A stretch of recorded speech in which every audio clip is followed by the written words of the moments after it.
इस टॉपिक को शुरू करते हैं। इस टॉपिक को शुरू करने के लिए बहुत बढ़िया कॉन्सेप्चुअल डायग्रामेटिक व्यू से पढ़ेंगे। आपको ऐसा पढ़ेंगे कि कल आप जब भी कोई एग्ज़ाम देने जाएं जो इकोनॉमिक्स बेस्ड हो, उस एग्ज़ाम में आपका जीडीपी कॉन्सेप्ट बिल्कुल क्लियर हो जाए। उस एग्ज़ाम में आपका जीडीपी कॉन्सेप्ट बिल्कुल क्लियर हो जाए। देखिए, टॉपिक के नेम में कुछ खास बातें छुपी हैं। जीडीपी। अब जीडीपी में सबसे पहले मैं एक्सप्लेन करूंगा प्रोडक्ट को। सबसे पहले मैं एक्सप्लेन करूंगा प्रोडक्ट को, और जो प्रोडक्ट होता है वो प्रोडक्ट हमेशा कैसा होना चाहिए? फिनिश्ड प्रोडक्ट होना चाहिए। ये एक इसका बहुत बड़ा एस्पेक्ट है, यानी आधा अधूरा प्रोडक्ट का कोई मतलब नहीं है। और इस प्रोडक्ट की बात करेंगे और सर्विसेज दोनों कवर होंगी, यानी कोई भी प्रोडक्ट, कोई भी जो जितनी गुड्स होती हैं और सर्विसेज होती हैं उनको मिला के, लेकिन वो फिनिश होना चाहिए, आधा अधूरा बिल्कुल नहीं होना चाहिए। तो पहला एस्पेक्ट आ गया हमारा प्रोडक्ट से, तो ऐसे प्रोडक्ट को लेना है। सेकंड हम बात करते हैं डी का मतलब क्या है? डी का मतलब है डोमेस्टिक। डी का मतलब डोमेस्टिक। ये बहुत केवल एलोब्रेशन नहीं है। ये डोमेस्टिक का मतलब क्या है? डोमेस्टिक का मतलब है आपके, अगर हम कंट्री के मैप की बात करते हैं तो थोड़ा टेढ़ा मेढ़ा बन गया, लेकिन इसको हम चलो थोड़ा सा अच्छा बना देता हूं जिससे कि आपको ये ना लगे कि मैप गड़बड़ है। तो यहां पर हम डोमेस्टिक से मतलब है कि आपकी जो कंट्री है उस कंट्री के ज्योग्राफिक एरिया में अगर कुछ भी प्रोडक्ट, यानी कि कोई भी गुड्स और सर्विस प्रोड्यूस हो रही है तो उसको हम डोमेस्टिक बोलेंगे। ठीक है, तो दो बातें निकल के आ गई। क्या? एक बात निकल के आई डोमेस्टिक, दूसरी बात निकल के आई प्रोडक्ट जो कि डोमेस्टिक है। और ग्रॉस का मतलब क्या हुआ? ओवरऑल। ग्रॉस का मतलब क्या हुआ? ओवरऑल से मतलब ये हुआ, ग्रॉस का मतलब हुआ, आप जोड़ लीजिए। तो जीडीपी का मतलब ग्रॉस डोमेस्टिक प्रोडक्ट। लेकिन अभी भी इसमें कुछ बातें और छुपी हैं, जैसे विद इन टाइम, यानी जीडीपी नापने के लिए टाइम ड्यूरेशन का भी यूज किया जाता है, जिसमें सबसे प्रोमिनेंट जो टाइम होता है वो ईयर का होता है। लेकिन ईयर के बाद भी क्वार्टर 1, क्वार्टर 2, क्वार्टर 3 और क्वार्टर 4 में भी इसको कभी कभी स्टडी किया जाता है। तो जीडीपी में एक बात और निकल के आई, within time, within geography, within product, और वो भी फिनिश्ड। इन सब का ग्रॉस टोटल अगर कर लिया जाए तो उसको हम बोलते हैं ग्रॉस डोमेस्टिक प्रोडक्ट। ठीक है, यहां तक तो बात बिल्कुल ठीक हो गई। और ये जो जीडीपी का कॉन्सेप्ट है, ये कौन सी इकोनॉमी में आता है? जीडीपी का कॉन्सेप्ट कौन सी इकोनॉमी में आता है? जीडीपी का कॉन्सेप्ट मैक्रो इकोनॉमी में आता है, यानी कि इसको किसी पर्टिकुलर घर या किसी कंपनी तक ही सीमित ना करके पूरे स्टेट लेवल पे या नेशनल लेवल पे, ग्लोब पे, जो अपने कॉन्टिनेंट होते हैं उनके लेवल्स पे इसको स्टडी किया जाता है। तो एक बात हमारी यहाँ क्लियर हो चुकी है कि what is GDP. GDP is the gross of product, यानी goods and services within the geography of a particular region, country, continent, कुछ भी हो सकता है, in a certain period of time. तो इन सब को मिला लेंगे तो हमारी जीडीपी की डेफिनेशन हो गई। अगर अभी तक आपने चैनल सब्सक्राइब नहीं किया तो चैनल जरूर सब्सक्राइब कर लीजिएगा। दोस्तों, ये कंटेंट हम बहुत मेहनत से लाते हैं, हमारी टीम बहुत मेहनत से वीडियो बनाती है। आपका एक लाइक और चैनल को सब्सक्राइब करना हमारे मोटिवेशन को बढ़ाता है, और हम आगे भी इस तरह से नए नए वीडियो आपके लिए लाते रहेंगे। वीडियो देखने के लिए बहुत बहुत धन्यवाद। Thank you so much. अब आपका क्वेश्चन क्या आता है? देखिए, आपका क्वेश्चन ये आता है कि ये जो जीडीपी है, ये जो आपकी जीडीपी है, इस जीडीपी में जीडीपी एक वर्ड आ गया, जीडीपी।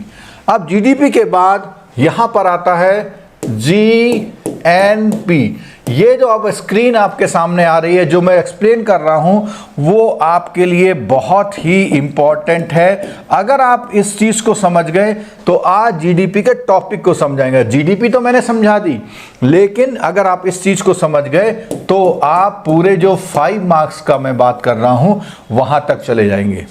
ये 4 टर्म इंपॉर्टेंट है, और भी आएंगी अभी। ये 4 टर्म इंपॉर्टेंट है, इन चारों टर्मों को हमको यहां कवर करना है। ठीक है, आप देखिए अब कि यहां से यहां तक कैसे आए, यहां से यहां तक कैसे आए, यहां से यहां तक कैसे आए, यहां तक, क्योंकि हमने सबसे पहली कैलकुलेशन किसकी करी? जीडीपी की। सबसे पहली कैलकुलेशन किसकी करी थी? जीडीपी की करी थी। ठीक है, अब देखिए आ गया। अगर हम जीडीपी से जीएनपी जाते हैं, कहां जाते हैं? देखिए यहां पर क्या है? डी, यहां पर क्या है? एन, बाकी चीज सेम है।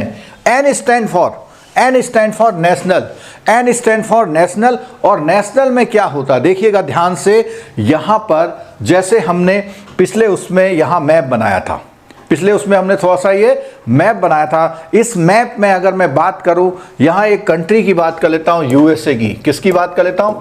अगर मैं यहां पे यूएसए की बात कर लेता हूं या कनाडा की बात कर लेता हूं, तो यूएसए से कोई बंदा इधर आए या यहां से कोई बंदा उधर जाए, आना और जाना। अब आए जाए से क्या फर्क पड़ने वाला है? नहीं, आए जाए से फर्क नहीं पड़ेगा। इसमें फर्क पड़ेगा वो क्या भेज रहा है और क्या ले जा रहा है। क्या भेज रहा है और क्या ले जा रहा है, कमा नहीं रहा, क्या भेज रहा है और क्या ले जा रहा है। ठीक है, सपोज कीजिए कि ये जो यूएसए से इधर कुछ भेज रहा है कौन? इंडियन है। कौन है ये? इंडियन है। इंडियन है जो यूएसए में रहता है, तो ये भेज रहा है वहां से, क्या भेज रहा है? डॉलर भेज रहा है। क्या भेज रहा है? डॉलर भेज रहा है। ठीक है, अब दूसरा कौन बंदा है? यहां से जो कौन है, ये कौन है? यूएसए का सिटीजन है। यहां किसी कंपनी का सीईओ या किसी कंपनी के लिए काम कर रहा है, कुछ यहां से भेज रहा है, तो भेज क्या रहा? वो रुपए। अब देखो एक कंफ्यूजन आप दूर कर लीजिएगा, रुपए भेज रहा है लेकिन अपनी कंट्री में कन्वर्ट करा लेगा डॉलर में। यहां वो डॉलर भेज रहा है लेकिन अपनी कंट्री में यहां आएगा तो रुपए में कन्वर्ट हो जाएगा, उससे कोई फर्क। हम बात कर रहे हैं मनी की, किसी भी करेंसी में भेज रहा है, किसी भी करेंसी भेज रहा है। भेजेगा कैसे? अगर कोई इंडियन वहां गया हुआ है तो इंडियन की सैलरी मान लिया वहां पर 5 लाख रुपए है। कितनी है? 5 लाख रुपए है। और ये 5 लाख में से उसने, क्योंकि यूएसए में खर्चा बहुत है, 2 लाख खर्च कर लिए, कितने बचे उसके? 3 लाख बचे। ये जो 3 लाख बचे हैं, ये 3 लाख उसने इंडिया भेज दिए। ऐसे ही यहां पर यूएसए का जो बंदा है उसकी सैलरी मान लिया सीईओ है तो कितनी है? 10 लाख है। 10 लाख में से यहां इंडिया में उसने कितने खर्च कर लिए? 3 लाख कर दिए, तो 7 लाख। यानी ये जो पैसा का खर्चे के बाद जो ये बच्चा उसका 7 लाख, यहां 7 लाख उसने भेजा और 3 लाख आया। 7 लाख भेजा और 3 लाख आया। अगर ऐसा है 7 लाख भेजा और 3 लाख आया, तो उसमें क्या होगा? देखो, देखना ध्यान से। हमारे वहां इन हुआ 3 लाख, आउट हुआ 7 लाख, ठीक है, इक्वल टू हुआ -4 लाख। यानी इंडिया से पैसा गया, इंडिया से पैसा गया। अपने खर्चों के बाद जो रेमिट कर रहा है, अपने खर्चों के बाद जो रेमिट कर रहा है, इसी को हम बोलते हैं net income from abroad. Net income, ठीक है, नेट इनकम फ्रॉम अब्रॉड, यानी प्लस माइनस कर लीजिए। ठीक है, इसको हम फैक्टर इनकम के रूप में भी जानते हैं, फैक्टर इनकम के रूप में भी जानते हैं। तो ये देखिए कि जो भी आपकी जीडीपी थी, अगर हम यहां पर जीडीपी में एक एग्जांपल ले लेते हैं, हमारी जीडीपी है 400 बिलियन डॉलर। ये केवल टेंटेटिव एग्जांपल है। तो 400 बिलियन डॉलर में से ये वाली फिगर जब एडजस्ट हो जाती है, net factor income from abroad, NFIA, ये इनकम अगर एडजस्ट कर ली जाए तो बनता है GNP, ग्रॉस नेशनल प्रोडक्ट। ठीक है, यानी आना और जाना को और एडजस्ट कर लो। क्यों?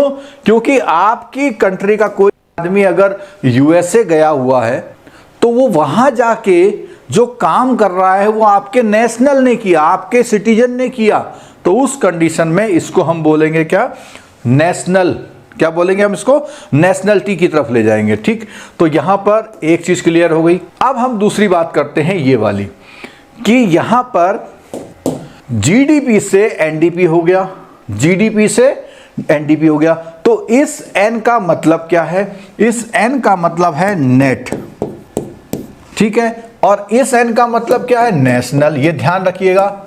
ठीक है, यहां पर है नेट, वहां पर है नेशनल, यहां पर है नेट, वहां पर है नेशनल, ये ध्यान रखिएगा। तो नेट बनाने के लिए क्या है, अब यहां पे क्या है, ये चीज कॉमन है, यहां जी से क्या आ गए, हम एन पर आ गए, जी से क्या आ गए, एन, ऐसे ही यहां जी से आएंगे तो क्या है, एन, ये दोनों एन का मतलब नेट है, net domestic product, net domestic product. Clear हो गई बात। अब ये क्या चीज है, देखो ये क्या चीज है, इसमें क्या है, डेप्रिसिएशन, इसमें क्या चीज है, आपका डेप्रिसिएशन माइनस हो जाएगा, डेप्रिसिएशन माइनस हो जाएगा। क्यों माइनस हो जाएगा डेप्रिसिएशन, इसको मैं बताता हूं। देखिए, आपने कहा साहब कि आपकी सैलरी 2 लाख रुपए है, या आपने कहा आपने एक गाड़ी ले ली, उसको टैक्सी में रन करा दिया, और वो जो टैक्सी में रन हो रही है वो गाड़ी, और उसने आपको 1 साल में 5 लाख कमा के दिए। ठीक है, तो आप कहेंगे साहब मैंने सर्विसेज दे दी 5 लाख रुपए की, किसको दे दी, जीडीपी को दे दी, या जीडीपी के अलावा दूसरा जो हमारा जीएनपी को दे दी। ठीक है, अब यहां पे बात सुनिए, क्या कि 5 लाख की इनकम पाकर आप खुश हैं, लेकिन आप ये भूल गए, क्या भूल गए, कि आपकी गाड़ी भी तो घिस गई, आपकी गाड़ी में डेप्रिसिएशन लग दिया। गाड़ी से मतलब है प्लांट मशीनरी या व्हीकल, कोई भी ऐसी चीज जिसका यूज हुआ, उस चीज को प्रोड्यूस करने में, उस चीज को प्रोड्यूस करने में जो भी चीज यूज हुई उसका आप डेप्रिसिएशन माइनस कर लेंगे। तो जैसे यहां एग्जांपल दिया हुआ है, इस एग्जांपल में $400 बिलियन, इस $400 बिलियन में से अगर मैं ये मान लूं $50 बिलियन आपका डेप्रिसिएशन होता है, ठीक है, अगर $100 बिलियन आपका डेप्रिसिएशन होता है, तो आप यहां पे माइनस कर लेंगे $50 बिलियन, तो आपका एनएनपी कितना हो जाएगा, $350 बिलियन। कोई डाउट किसी को नहीं होना चाहिए। ठीक है, अच्छा, अब यहां पे हमने एक एग्जांपल दिया था, किसका, 4 लाख का, लेकिन ये तो सिंगल बंदे का लिया था, सिंगल बंदे का तो 4 लाख है, लेकिन इंडिया में बहुत से लोग बाहर गए हैं, बहुत से लोग बाहर से अंदर आए हैं, यानी इंडिया में काम कर रहे हैं। और एक बात ध्यान रखना, यहां पर जब हम बात कर रहे थे किसी यूएसए के बंदे की यहां आने की, जब हम यूएसए के बंदे की यहां आने की बात कर रहे थे, ये यूएस वाला सिटीजन, तो यहां पे यूएस का सिटीजन ही नहीं, यूएस की कंपनी, केवल इंडिविजुअल्स नहीं, कोई कंपनी भी यहां पे आके काम कर रही है तो वो डिविडेंड ले जाती है, प्रॉफिट ले जाती है, यानी आपके वहां से जो प्रोडक्ट होता है वो उठा के ले जाती है। इसका मतलब ये हुआ कि इंडिविजुअल या कोई कंपनी वो सारा अगर आपसे ले जाए, वो सारा अगर आपसे ले जाए, तो जो बचता है उसको माइनस करने पर हमारा बनता है एनडीपी। ठीक हो गया, और यहां सॉरी यहां पे जीएनपी बनता है। ठीक है, अब यहां देखिए, हमने यहां माना कि जो हमारा ये नेट का जो डिफरेंस है वो हमने माना कि ये हमारा, सपोज कीजिए $100 बिलियन है, यानी $100 बिलियन चले जाता है। अगर 100 ज्यादा लग रहा है तो थोड़ा छोटा कर देते हैं, चलो आप भी कहेंगे $60 बिलियन। ठीक है, तो यहां से अगर हम यहां आते हैं तो ये जो बनता है 400 माइनस 60 कितना बचता है, 340। और इंडिया की पोजीशन जो है वो, कई लोग सोचते होंगे हमारे वहां तो लोग जाते हैं और खूब कमा के भेजते हैं, तो ये माइनस में कैसा, जी हाँ, ये कंफ्यूजन दूर कर लीजिए। वो जो लोग जाते हैं तो बेचारा थोड़ा थोड़ा कमा के भेजते हैं, लेकिन जितनी विदेशी कंपनियां इंडिया में काम कर रही है वो लोग $1 बिलियन का प्रॉफिट ले जाती हैं। आपके 1 लाख लोगों की तनख्वाह एक कंपनी ले जाती है। ठीक है, तो ये प्लस माइनस कभी भी कुछ हो सकता है, इसीलिए इसका नाम क्या है, एन है। इसका नाम क्या है, एन, यानी नेट, चाहे प्लस हो चाहे माइनस हो। ठीक है, तो यहां पे 340 आ गया। अब बात आती है कि ये जो डेप्रीशिएशन है, अगर हम यहां से यहां आएंगे तो अगेन वो डेप्रीशिएशन माइनस होगा, अगेन वो डेप्रीशिएशन माइनस होगा, और डेप्रीशिएशन जो पहले था वही यहां होगा -50। इसका मतलब ये बन गया $290 बिलियन। ठीक है। और ठीक इसी तरह जब हम यहां पे डोमेस्टिक से नेशनल पे आते हैं तो यही सेम फिगर इधर होती है $60 बिलियन। और यहां से भी अगर आप देखें तो अगेन फिर वही आंसर आता है 350 माइनस 60 इज इक्वल टू आता है हमारा $290 बिलियन। क्लियर हो गई बात? तो आप देखिए, क्या चाहे आप इस रास्ते से इधर आए, चाहे आप इस रास्ते से इधर आए, दोनों ही कंडीशन में जो आपका प्रोडक्ट है, दोनों ही कंडीशन में जो आपका प्रोडक्ट है, जो यानी कि एनएनपी जो है वो इतना निकल के आता है। और आपको बता दें, एनएनपी ही एक तरह से किसी कंट्री की एक नेशनल इनकम के रूप में देखी जाती है। एनएनपी ही किसी कंट्री की नेशनल इनकम के रूप में देखी जा रही, यानी इसको देख के खुश होने से कोई फायदा नहीं है, आपको ये फैक्टर एडजस्ट करने पड़ते हैं, तभी उसी से पर कैपिटा इनकम भी निकलती है, उसी से पर कैपिटा इनकम भी निकलती है। ठीक हो गया? क्लियर है बात? अच्छा, अब देखो एक जस्ट रिवीजन क्या है कि जो आपका जीडीपी है उससे जीएनपी में आने के लिए आपको एनएफआईए का माइनस करना पड़ता है, एडजस्टमेंट करना पड़ता है। जो जीडीपी से एनडीपी आने पर, जीडीपी से एनबी आने पर आपका डेप्रीशिएशन का होता है, ऐसी जीएनपी से इधर आने पर डेप्रीशिएशन का होता है। इस एनडीपी से एनएनपी आने के लिए आपका net factor income from abroad यानी एनएफआईए करना पड़ता है। इतनी बात अगर क्लियर हो गई तो जल्दी से यस लिख दीजिए। अगर इतनी बात क्लियर हो गई है तो जल्दी से यस लिख दीजिए। चलिए, बहुत से लोगों को ये कॉन्सेप्ट समझ में आ गया, मुझे बड़ी खुशी है, क्योंकि कॉन्सेप्ट नहीं समझ में आया तो कहते हैं कॉन्सेप्ट इज पावर। क्या बोलते हैं? Concept is power. तो कॉन्सेप्ट क्लियर होना चाहिए। अब आप अगर लेटे लेटे भी अपनी बुक को पलटना शुरू करके पढ़ेंगे तो ये टॉपिक आज आपका इस क्लास के 1 घंटे बाद 100% ओके हो जाएगा। सिर्फ आपको क्या जरूरत है, अब आपको इसके एमसीक्यू या एक्सरसाइज को ढूंढ ढूंढ के निकाल के करने की जरूरत है। और मेरी एक रिक्वेस्ट है, जब भी आप कोई एक्सरसाइज करते हैं उस एक्सरसाइज को उठाइए जिसका सॉल्यूशन दिया हुआ हो। क्यों? जब आप बिना सॉल्यूशन की एक्सरसाइज करते हैं तो कुछ भी दाएं बाएं करते हैं, आपका आंसर नहीं आता, आप बुक बंद करते हैं। तो ऐसी बुक से पढ़िए, ऐसी मार्केट से वो बुक लीजिए जिसमें सॉल्यूशन भी अवेलेबल हो। कम से कम आपके उस कॉन्सेप्ट को इंप्लीमेंट तो किया जा सकता है वहां पर। ठीक है, चलिए आगे अगली बात करते हैं हम लोग। अब थोड़ा सा बुक को लेके चलते हैं, थोड़ा सा किसको? बुक को लेके चलते हैं कि ये जो हमने चीज बताई, ये जितना हमने कॉन्सेप्ट बताया उस बुक में कैसे दिया हुआ है। चलिए, तो बुक में अगर हम बात करेंगे तो ये तो उसका हेडिंग है अपना पूरा बुक का, और हम सीधे आते हैं यहाँ पर। इसमें दिया हुआ है जीडीपी कॉन्सेप्ट। क्या दिया हुआ है इसमें? GDP concept. तो हम जितनी चीज़ें अभी तक हमने क्लियर करी हैं, उन चीज़ों को क्लियर करने के बाद यहाँ पर हम उन सारी चीज़ों को अंडरलाइन करते हुए समझते हुए चलेंगे, अंडरलाइन करते हुए समझते हुए चलेंगे। स्क्रीन में कोई दिक्कत तो नहीं आ रही है? स्क्रीन बिल्कुल क्लियर विजिबल है? अगर किसी को कोई प्रॉब्लम है तो बताइए। कृष्णा राठौर जी, चलो थैंक यू। अर्पिता कॉन्ग्रेचुलेशन, आपका पीपीबी निकल गया, गुड। आप क्लास में रहते थे, मैं देखता था, आपका नाम याद है मेरे को। चलो अब सेकंड थर्ड की तैयारी कीजिए। चलो आगे बढ़ जाते हैं। अब हम यहाँ पर देखिए, जो हमने थ्योरी पढ़ी, अब थ्योरी को हम लोग जो हमने कॉन्सेप्ट सीखा उसको थ्योरी से मैच करते हुए चलते हैं, पक्का करके जाएंगे। Gross domestic product, it is the total market value. एक वर्ड आ गया यहाँ पे, मार्केट वैल्यू। अभी तक नहीं बात करी मार्केट वैल्यू, वैल्यू की तो बात करी, लेकिन वर्ड आ गया market value of the final good. मैंने बोला फिनिश्ड गुड्स एंड सर्विसेज, ठीक है। Produce with a territorial boundary, यानी इसको मैंने बोला ज्योग्राफिकल बाउंड्री बोला, और using domestic resources during a given period of time, usually 1 year. यही डेफिनेशन मैंने आपको समझाई थी, ठीक है। Second, gross national income. Gross national income, ये अब आई आ गया है इनकम, ग्रॉस नेशनल इनकम। देखिए डोमेस्टिक की जगह कौन आ गया, नेशनल।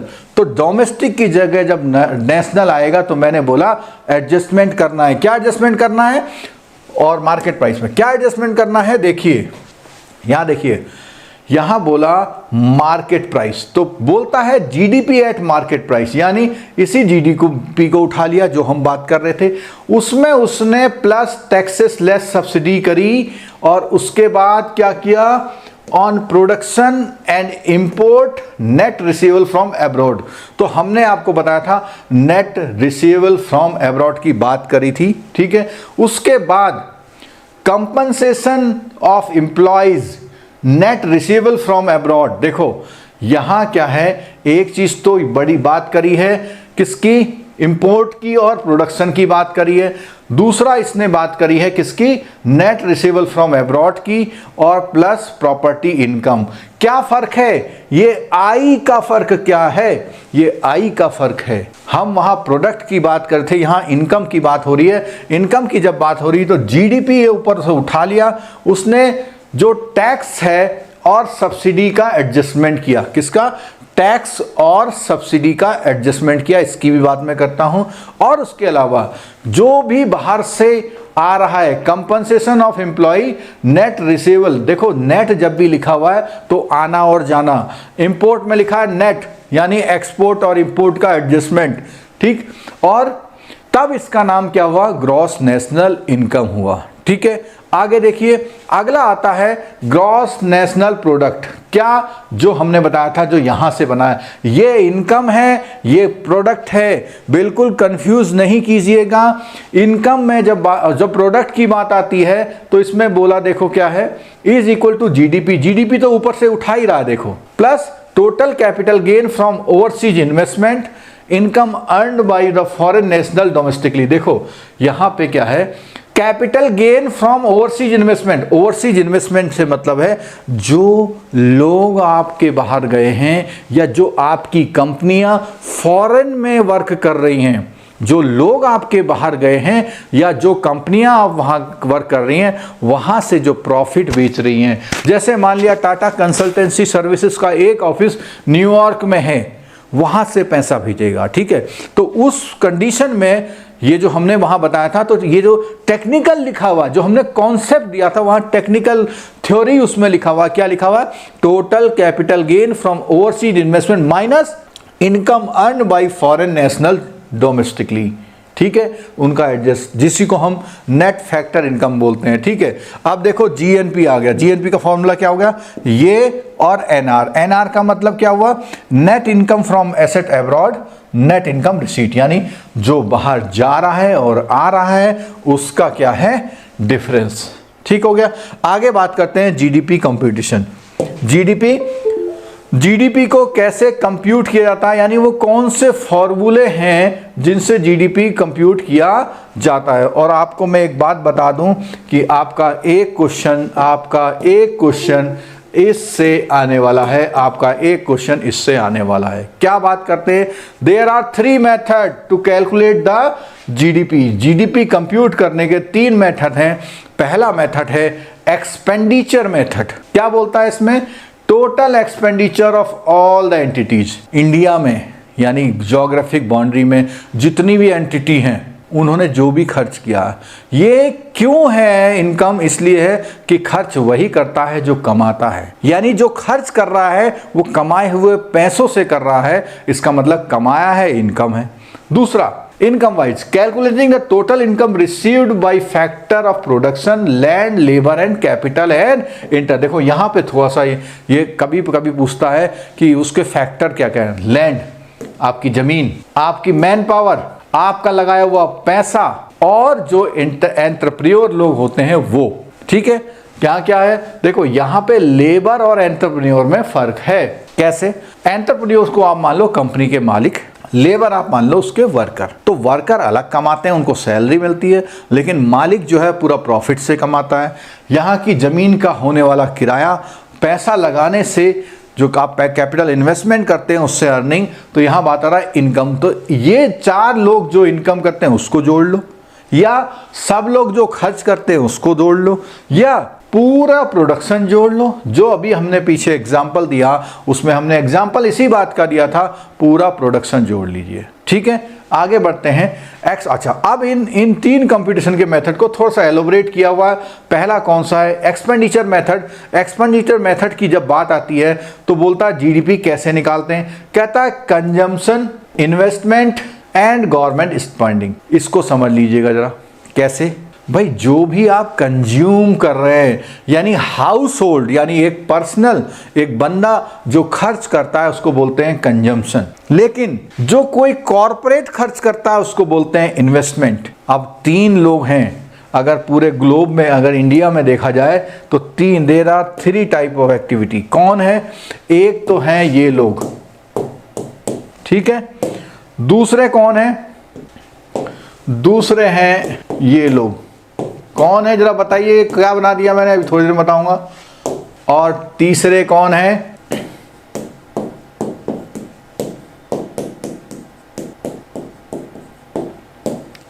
एटसेट्रा। ठीक है, 3 तरह के लोग हैं, इंडिविजुअल लोग हैं और कंपनीज हैं और सरकारी ऑर्गेनाइजेशन है। तो 3 ही तरह के लोग हैं, इसीलिए तीनों को यहाँ पे बोला, जो इंडिविजुअल लोग हैं उनको बोला कंज्यूम्स करते हैं, इंडस्ट्री को बोला क्या बोला, इन्वेस्ट करती है, और गवर्नमेंट को बोला जी। तो क्या फॉर्मूला बना देखो, C+I+G। अच्छा, अब एक उसमें और यूज किया हुआ है एक्सपोर्ट, यहाँ पे एक्सपोर्ट माइनस इंपोर्ट। देखिए एक्सपोर्ट माइनस इंपोर्ट को यहाँ पे उसका जो नेट इफेक्ट आएगा, अगर आपके इंपोर्ट ज़्यादा हैं तो ये माइनस हो जाएगा। ठीक है, कैसे? देखो इंपोर्ट जो आप कर रहे हैं खर्चे में, वो आपका अच्छा काम नहीं है। क्यों? क्योंकि आप उसका पेमेंट कहाँ कर रहे हैं? फॉरेन को कर रहे हैं, इसका फायदा आपको नहीं मिल रहा। देखिए यहाँ आपके खर्चे को देख करके खुश हो रही है सरकार, लेकिन यहाँ के खर्चे को देख करके सरकार खुश नहीं है। क्यों नहीं है खुश है? यहाँ तो खुश हो रही है, कह रही वाह भाई वाह, हमारे लोग बहुत खर्चा कर रहे हैं, लेकिन यहाँ खुश नहीं है। क्यों? क्योंकि अगर आप इंपोर्ट करते हैं और इंपोर्ट के नाम का जो खर्चा करते हैं उसका पैसा उठ के बाहर चले जाता है, तो आपके प्रोडक्शन में उसका कोई रोल नहीं होता है। और एक्सपोर्ट करते हैं अगर, तो आपके पास और पैसा आता है। इसका लॉजिक समझ में आ गया? न्यूमेरिकल है 1 मार्क्स का। जब टेबुलर फॉर्म में क्वेश्चन तो आपको एक्सपोर्ट इंपोर्ट का ये ट्रीटमेंट करना पड़ेगा। ठीक है, तो ये हमारा फॉर्मूला बना किसका? एक्सपेंडिचर के मेथड का। ठीक है, कंजम्पशन की बात आई। अगली बात क्या? Consumption, this include the personal expenditure, जो मैंने अभी बताया आपको।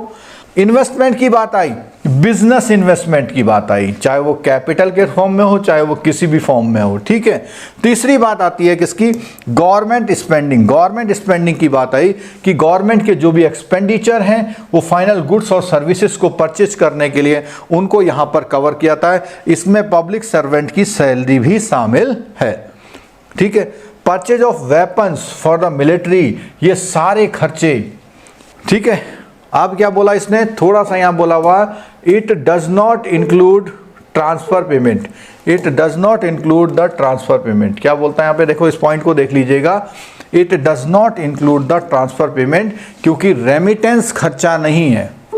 ठीक है, क्या है देखिए, it does not include any transfer payment such as social security and unemployment benefit. कैसे बना? उसने कहा साहब, उसने हॉस्पिटल बना दिए, ठीक है, और वहाँ उनके लिए पुलिस की सुरक्षा लगा दी, कुछ भी करा, और उसके अलावा उसने किसी को बेरोजगारी भत्ता दे दिया। वो खर्चा नहीं है, वो खर्चा नहीं है, क्योंकि उससे कुछ भी प्रोडक्शन नहीं हो रहा वो खर्चा। लेकिन यहाँ आ रहा है। कैसे आ रहा है?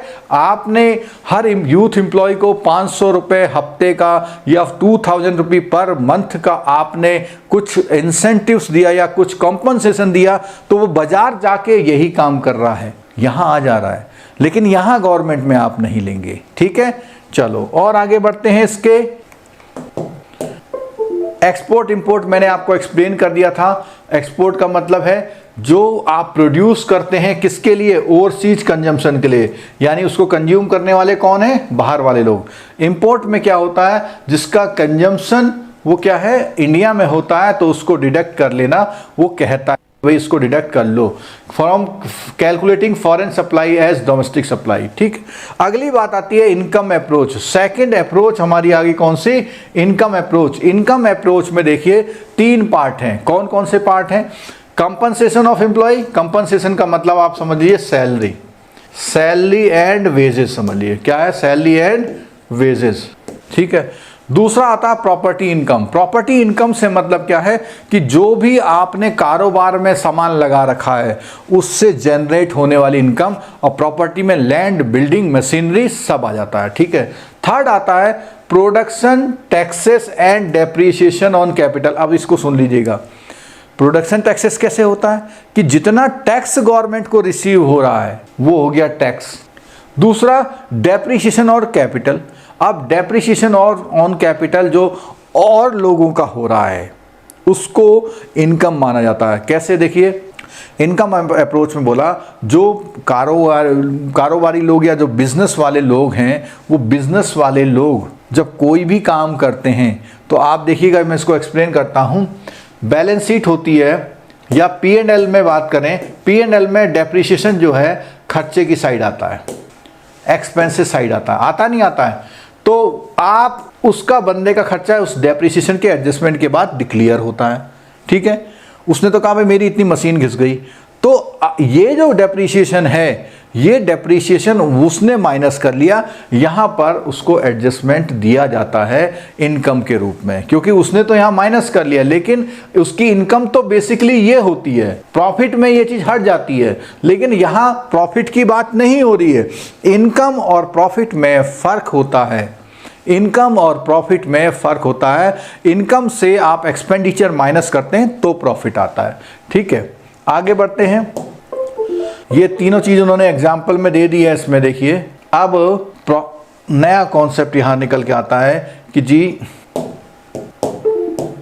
क्या निकल के आता है कि ये तो यहां समझा दिया, GDP at market price, GDP at market price. तो मार्केट प्राइस में क्या होता है, वैल्यू ऑफ आउटपुट, सारा एडजस्टमेंट कर लो और उसमें क्या करो, देखो इनडायरेक्ट टैक्सेस और सब्सिडीज का कॉन्सेप्ट को समझाइए, समझ लेना, बहुत अच्छी तरह समझाऊंगा।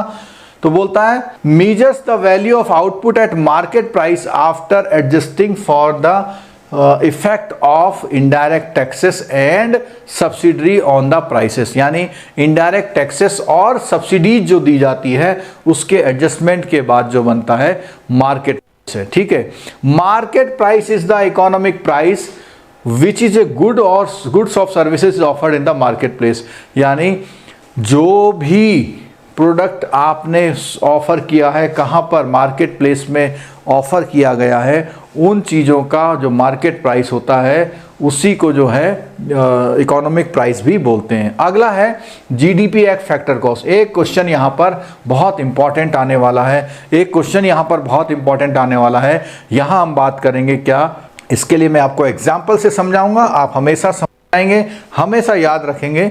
जो हमारे जीडीपी निकल रही है, जो हमारी जीडीपी निकल रही है, अभी तक एमपी पर निकल रही है, अभी तक ये मार्केट प्राइस पर निकल रही है, अभी तक किस पर निकल रही है, मार्केट प्राइस पर निकल रही है, क्योंकि हम मार्केट प्राइस जोड़ दे रहे हैं। लेकिन सुनिएगा ध्यान से, जरा एक एग्जाम्पल लेके चलते हैं, और इस एग्जाम्पल में क्या करते हैं हम, इस एग्जाम्पल में हम लोग करेंगे, क्या करेंगे, देखिए सपोज कीजिए कि ये पेन हमारे को 10 रुपए का पड़ता है, किसका, 10 रुपए का पड़ता है। ठीक है, ये हमारी हो गई कॉस्ट, जिसको हम, अच्छा, कॉस्ट के बाद हमने इसमें एक प्रॉफिट जोड़ा, क्या जोड़ा, प्रॉफिट, क्या जोड़ा, प्रॉफिट। कॉस्ट के बाद क्या जोड़ा हमने, प्रॉफिट जोड़ा, और इस प्रॉफिट में 2 रुपए अगर हम जोड़ लें तो कितना हो जाएगा, 12 रुपीज। 2 रुपए हम जोड़ लें तो क्या हो जाएगा, 12 रुपीज हो जाएगा। ठीक है, अब उसके बाद क्या बात करते हैं हम लोग, प्रॉफिट हो गया। अब सरकार कहती है कि भैया इसमें क्या लगा दो, टैक्स। सरकार ने 3 रुपए का टैक्स लगा दिया। कोई ये तो नहीं सोच रहा 3 रुपए का ज़्यादा है, इससे भी ज़्यादा है।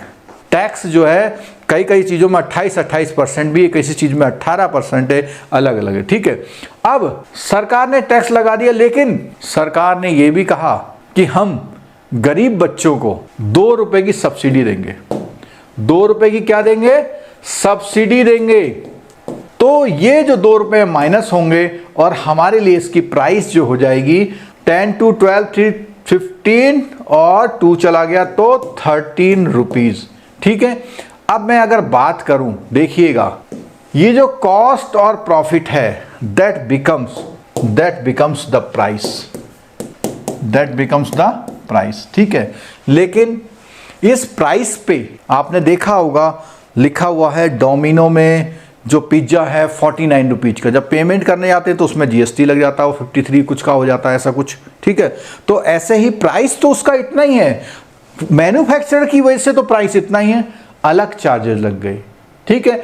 तो इसको तो हम बोलते हैं मार्केट प्राइस, यानी कि ये तो कितनी है, ₹12 है। ठीक है। अब क्या हुआ, वहां एक नया वर्ड आ गया, फैक्टर कॉस्ट। इसको हम बोलते हैं फैक्टर कॉस्ट। क्या बोलते हैं इसको, हम फैक्टर कॉस्ट बोलते हैं। समझ लीजिएगा कैसे बोलेंगे, फैक्टर कॉस्ट। क्या बोलेंगे, फैक्टर कॉस्ट। ठीक है। इसको हम बोलेंगे फैक्टर कॉस्ट। और फैक्टर कॉस्ट में समझ लीजिए कि ये दो चीजें हैं। अब यहां पे आपको एक कॉमन सेंस लगाना है कि कौन सी ऐसी चीज है जिसके लगने से आपके प्राइस ज्यादा दिखाई दे रहे हैं, ये है, क्योंकि ये क्या होती है, प्लस। इस चीज को आप यहां पे माइनस करेंगे। क्या करेंगे, आप यहां पे माइनस करेंगे, कितना, 3। सब्सिडी, इससे आपकी प्राइस क्या हो गई, माइनस। तो यहां क्या करेंगे, प्लस करेंगे। क्या, सब्सिडी को प्लस करेंगे और ₹2। अब यहां जो ये 12 रुपीज था आपका, ये 12 रुपीज में से -3 कर लीजिए, 9 और 2 इधर कर लीजिए, तो ये क्या होता है आपका 11। क्या होता है, 11 रुपीज। ठीक है। ये क्या बना, 11। क्लियर हो गई बात। तो 10 और 2 12 और 3 13 में से 2 गया। अच्छा, यहां एक मिस्टेक हो गई है, इसको सही कर लीजिएगा जब। आप लोगों ने मैसेज किए होंगे लेकिन मैं पढ़ नहीं पाया था। तो यहां पे 10 2 12 3 नहीं, ठीक तो है। 10 और 2 12 और 3 15 में से 2 गया 13, सही तो है। ठीक है। अब यहां देखिए तो फैक्टर कॉस्ट में क्या प्राइस आया इसके, 10 और आपकी 12 रुपए का आइटम था, उसमें ₹3 का टैक्स लगा लिया आपने। अच्छा, यहां एक मिस्टेक कर रहे हैं हम लोग। तो ये जो मार्केट प्राइस है यहां पर, जब आपका एमआरपी में गया, जरा एक सेकंड, जरा थोड़ा सा जरा मिस हो गया था मुझसे, ये मार्केट प्राइस में गया यहां पर, ये मार्केट प्राइस इसके लिए होगा ₹13। कौन सा होगा मार्केट प्राइस आपका, ₹13। जरा एक सेकंड जरा है, आपको चीज कितने की मिल रही है, ₹13 की। ठीक है। अब इस ₹13 में ये टैक्स और सब्सिडी का एडजस्टमेंट कर दीजिए। टैक्स और सब्सिडी का अगर आप एडजस्टमेंट कर लेंगे तो ये आइटम बना कितने रुपए का, ठीक है। चलिए एक बार, ये ₹13 आपके मार्केट में जा रहे हैं, यानी कोई चीज कितने की बिक रही है, ₹13 की बिक रही है। ₹13 की कोई चीज बिकी तो वो हमारे लिए है, सब कुछ सही था, मुझे थोड़ी सी गड़बड़ हो गई थी। जीडीपी पर मार्केट प्राइस जो है ₹13 है। ये प्राइस नहीं, ये वाला प्राइस नहीं है, ये प्राइस तो किसके लिए है, शॉपकीपर के लिए। लेकिन मार्केट में चीज कितने की बिक रही है, ₹13 की। ठीक है। तो यहां जीडीपी एट मार्केट प्राइस ₹13 है। और हमने ये बोला कि आप क्या करेंगे, जो टैक्स है और सब्सिडी को इस तरह ट्रीट करेंगे, टैक्स को माइनस कर देंगे। क्यों माइनस करेंगे, क्योंकि इसकी वजह से आपका प्राइस बढ़ गया था, आपका प्राइस जो था यहां पर बढ़ गया था। यहां वापस एडजस्ट करिए उसको। फिर सब्सिडी से आपका प्राइस घट गया था, उसको यहां प्लस करेंगे। तो अगर आप इन तीनों फिगर को यूज करते हैं, कौन सी, 13 -3 और +2, अगर आप ऐसा करते हैं तो 13 में से -3 चला गया, कितना हो गया 10, और 10 में से 2 आ गया तो कितना आ गया 12। ठीक है। तो अब ये देखिए जो ₹12 है वो ₹12 ये है, और यही एक्चुअल है। यही क्या है, एक्चुअल है। यही क्या है, एक्चुअल है। आपको साफ साफ दिख रहा है कि उसने जो प्रोडक्शन में कॉस्ट लगाई वो ₹10 की लगाई और प्रॉफिट दे दिया ₹2 का। तो इसका मतलब वो तो ₹12 में बेचने को तैयार था, और ये सब गवर्नमेंट के कारनामे हैं। ये कौन है? गवर्नमेंट के कारनामे हैं। गवर्नमेंट किसी भी प्रोडक्ट में कितना भी टैक्स लगा सकती है, किसी भी प्रोडक्ट में कितनी भी सब्सिडी दे सकती है, लेकिन ये जो चीज है वो चीज ओरिजिनल है और इसी को हम बोलते हैं क्या? GDP at factor cost. GDP at factor cost. तो इसको आप थ्योरी में थोड़ा यहां देखिए, जो अभी यहां थ्योरी में यहां लिखा हुआ था, देखिए जीडीपी एट फैक्टर कॉस्ट क्या लिखा हुआ, देखो उसने लिखा हुआ है कि जीडीपी एट मार्केट प्राइस पर आप इनडायरेक्ट टैक्सेस और सब्सिडी का एडजस्टमेंट कर दीजिए। क्या करा उसने? एमपी, ठीक है, माइनस टैक्स और प्लस सब्सिडी। कई बच्चे हमसे पूछते हैं कि सर यहां तो माइनस लिखा है, लेकिन एल्जेब्रिक मोड में आइए कि माइनस माइनस क्या हो जाएगा? प्लस। मार्केट प्राइस में टैक्स को माइनस करना, सब्सिडी को जोड़ देना, फैक्टर कॉस्ट आता है और ये आपका 1 मार्क्स का क्वेश्चन आता है। 1 मार्क्स का क्वेश्चन आता है। तो क्या बोला? GDP at factor cost measures the value of output in terms of price of factors use in production. आपके प्रोडक्शन में जो भी फैक्टर यूज करे हुए हैं उनके प्राइस, क्या क्या चीज बोलता है? फैक्टर ऑफ प्रोडक्शन में बात आती है क्या है? आपके land, labour, capital and entrepreneur, they get remuneration in the form of rent, wages, salaries, interest and profit aspect. अब देखो, आप जब बात करते हैं किसकी? लैंड की, लैंड को क्या मिलता है? रेंट मिलता है, ठीक है। जब आप बात करते हैं लेबर की, लेबर को मिलता है वेजेस, और जब आप बात करते हैं कैपिटल की तो लेबर को वेजेस और सैलरी ले लेंगे, दोनों चीज ले लेंगे, ठीक है। और जब आप बात करते हैं कैपिटल की तो कैपिटल में क्या है? इंटरेस्ट मिलता है, कैपिटल में इंटरेस्ट मिल रहा है और एंटरप्रेन्योर को प्रॉफिट मिल रहा है। तो ये यहां बता दिया कि जिस तरह का आपका पैसा लग रहा है उसी तरह से रिटर्न आता है, ठीक है। तो ये हमारी बात हो गई कैसी कि जीडीपी एट फैक्टर प्राइस क्या होती है, जीडीपी एट फैक्टर कॉस्ट क्या होती है। कि किसी को अगर समझ में नहीं आया तो मैं एक बार और समझा सकता हूं, लेकिन मैं जानना चाहता हूं कि आपको समझ में आया या नहीं आया। चलो, कुछ काफ़ी लोगों को समझ में आ गया है। अगर नहीं समझ में आया तो इस वीडियो को दोबारा भी आप देख सकते हैं, ठीक है। चलो, थर्ड मेथड आया हमारा, कौन सा? Product approach. इनकम और एक्सपेंडिचर की तो बात हमने कर ली। प्रोडक्ट अप्रोच, प्रोडक्ट अप्रोच में हम लोग कैसे जीडीपी कैलकुलेट करते हैं? क्या है इसमें खास बात? All these years we have been getting GDP product wise, यानी कह रहे हैं हम लोग इंडिया में कौन सा कर रहे हैं, क्यों कर रहे हैं ऐसा, प्रोडक्ट वाइज क्यों ले रहे हैं? क्योंकि इंडिया में इनकम का अता पता ही नहीं है, खर्चों का अता पता नहीं है।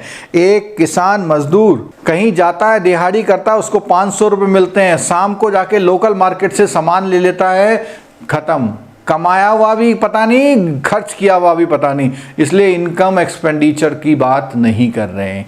कहाँ पकड़ बनाते हैं? प्रोडक्शन कितना हुआ इसकी बात करिए। क्या बात करते हैं? देखो, वी हैव 8 सेक्टर्स।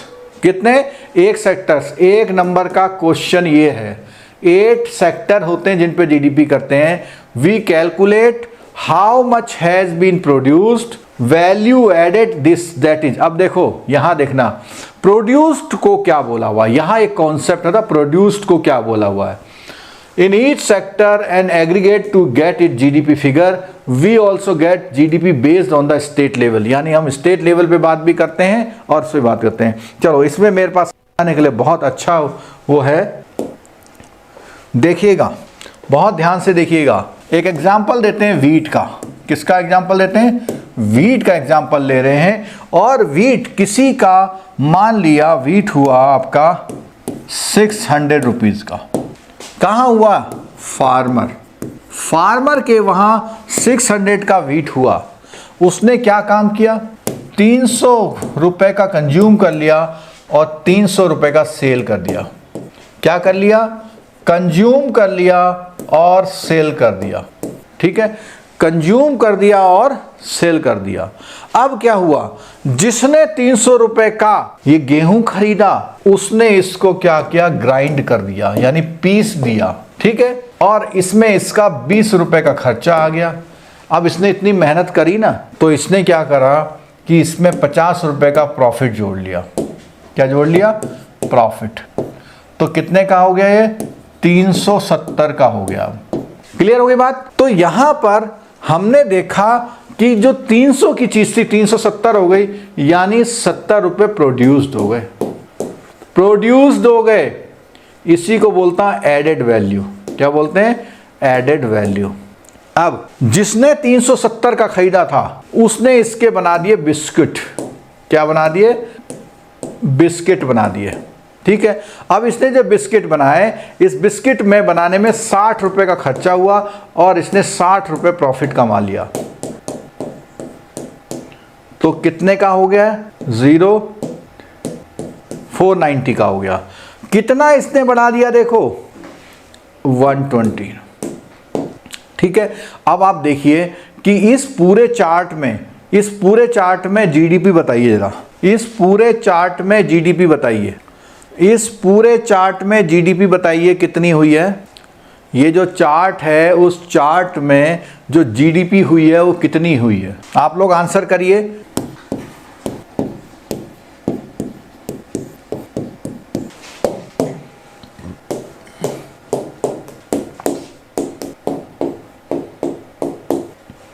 देख लीजिए इस चार्ट में जीडीपी हुई है 490 की। लावण्य, आपने बोला कि आप इसको इंग्लिश में टीच कर सकते हैं। हम इंग्लिश में टीच नहीं कर सकते क्योंकि जब हम अंग्रेजी बोलते हैं तो मन से वो बात नहीं निकलती है जो हम आप तक पहुंचाना चाहते हैं। ठीक है। बाकी तो क्या है कि जो टेक्निकल वर्ड्स हैं सब हम अंग्रेजी में ही बोल रहे हैं। ठीक है। अभी हम उसकी प्रैक्टिस कर रहे हैं, जब हम अंग्रेजी में बोलेंगे तब हम अंग्रेजी में। अभी आपको चलिए समझ में आ गई।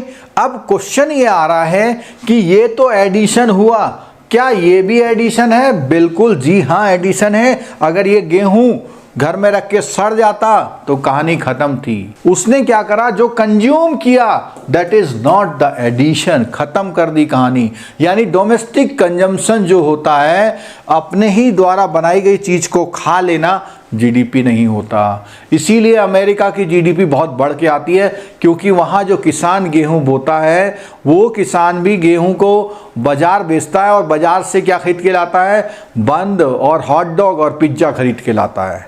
ठीक है। यानी घर में इंडिया की जीडीपी कम क्यों आती है कि इतने करोड़ लोग घर में गेहूं बो के खाते हैं लेकिन वो वैल्यू नहीं बन पाती है। और ऐसा क्यों है? क्योंकि जो चीज बाजार में जाके वापस आपके पास आएगी उसमें इन लोगों को रोजगार मिलता है। एक इसको मिला, एक इसको मिला, 2 लोगों को रोजगार मिलता है, फिर उसके बाद अगले को मिलता है। तो पैसे का मूवमेंट जितना ज्यादा होगा उतना अच्छा रहेगा। ठीक है। क्लियर हो गई? चलो आगे बढ़ते हैं। अब इसके बाद तो ये एग्जाम्पल हमने क्या बताया, इस लाइन का पूरा सॉल्यूशन हमने निकाल दिया कि भैया ये होता है value added that is has been produced, value added that is. ठीक है। चलो अब बहुत अच्छा इसमें आ गया रियल जीडीपी और नॉमिनल जीडीपी क्या होती है।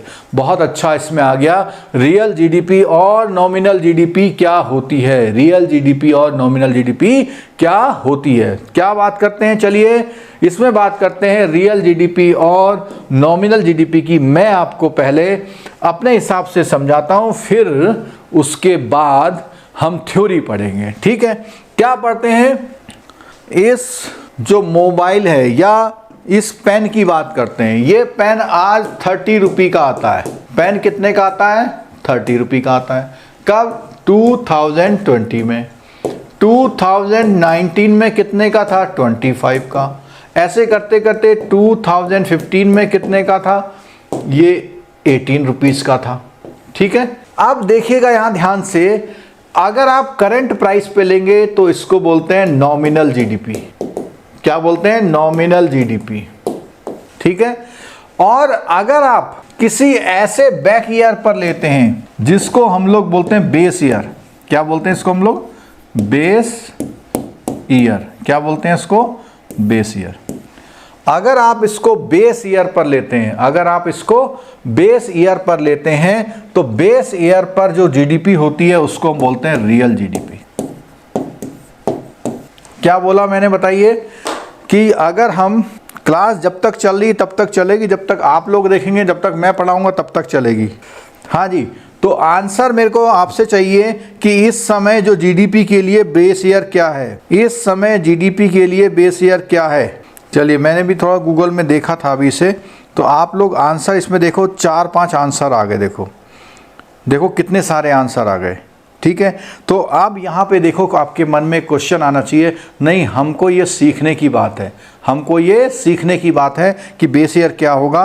अभी इसमें जो है अभी मैं देख रहा था कि एक न्यूज़ है, मैं न्यूज़ इसमें डाल रहा हूँ चैट में आपके, और चैट में जो न्यूज़ डाल रहा हूँ उस चैट में ये जो न्यूज़ डाली है मैंने, लेकिन ये प्रपोज्ड है, लेकिन ये क्या है, प्रपोज्ड एक न्यूज़ डाली हुई है। इस न्यूज़ में 2019-20 का बेस ईयर लिया गया है, मतलब प्रपोज किया हुआ, लेकिन अभी मेरे को ऑथेंटिक इन्फॉर्मेशन नहीं मिल पाई है। दीपिका शर्मा जी आंसर दे, base year has now been change to 2011-12, पहले 2005 था।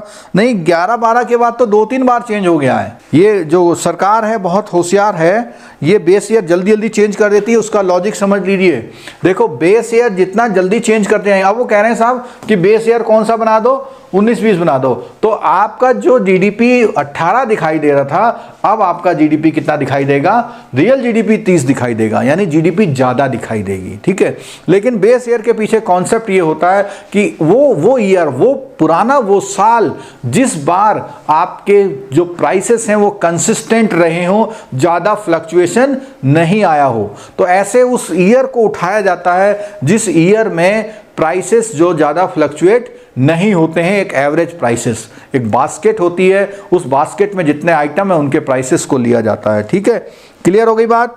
चलो आगे बढ़ते हैं।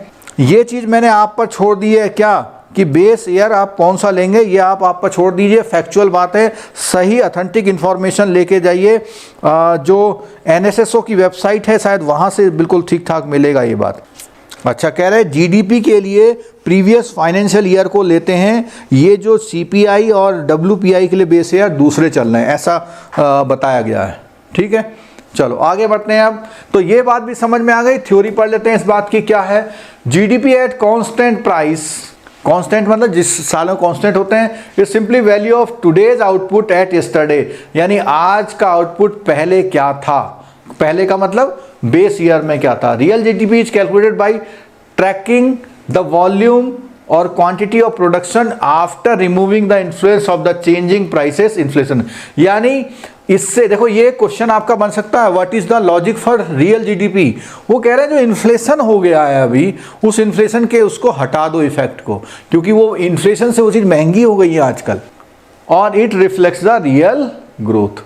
नॉमिनल में क्या बोलता है, reference total money value of the final goods and services in the given year, where the values are expressed in the terms of the market price in each year, simply it is the value today output and the today prices। ठीक है, ये एक question मैंने बता दिया है कि ये यहाँ पे एक क्वेश्चन यहाँ पर इंपॉर्टेंट है इसका। ठीक है, चलो आगे बढ़ते हैं।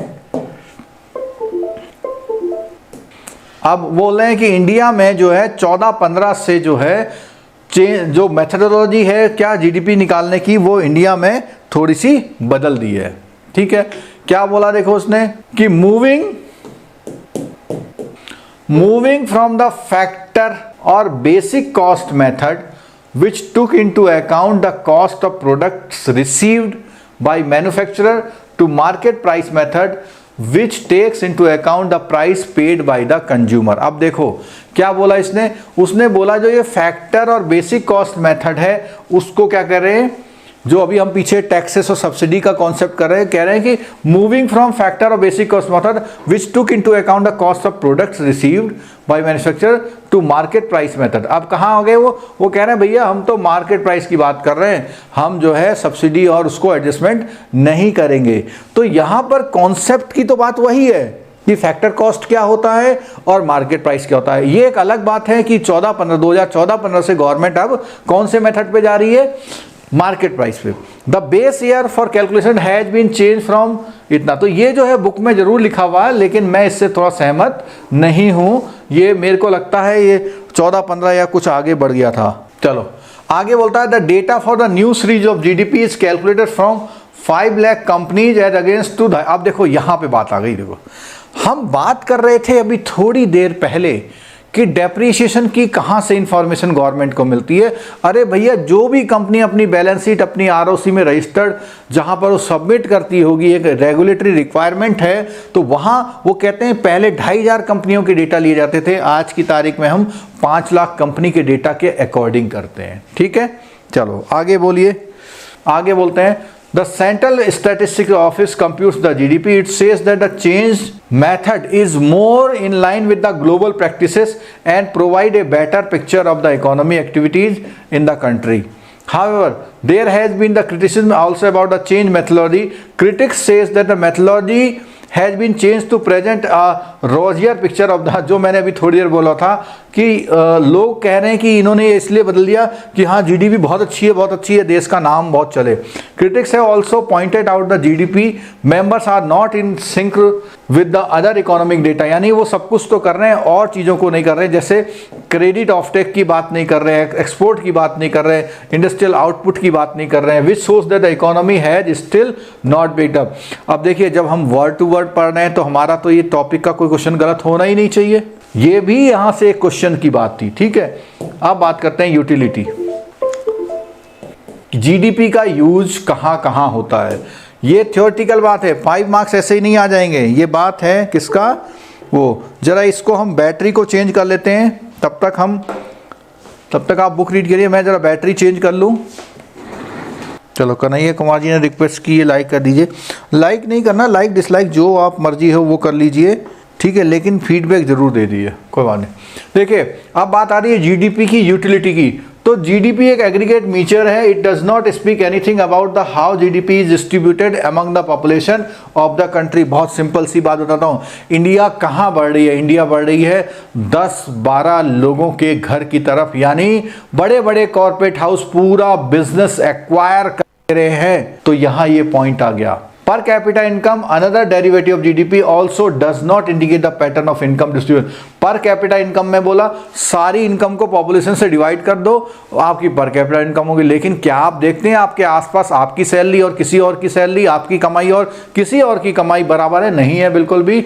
Thus a country may have high GDP but skewed distribution of the income. Skewed distribution income का मतलब क्या है, जब आप ग्राफ बनाएंगे तो ऐसे आएगा, बहुत कम लोग यहाँ पे होंगे और बाकी बहुत सारे लोग कम इनकम पे होंगे। ठीक है, ये हमने such inequality income distribution affect the lead social tension होती है इससे। ठीक है, सामाजिक तनाव होते हैं। Like the inequality of income distribution among population, there could be a regional disparity in the GDP, few developed state contributing most of the country GDP. यानी जैसे आपको पता है कर्नाटका और तमिलनाडु और दिल्ली, ये जो कुछ ऐसे स्टेट्स हैं, महाराष्ट्र जहाँ जीडीपी का जाता है, a majority of less developed state economy contributing meagre, छोटा सा करते हैं। This is very true India where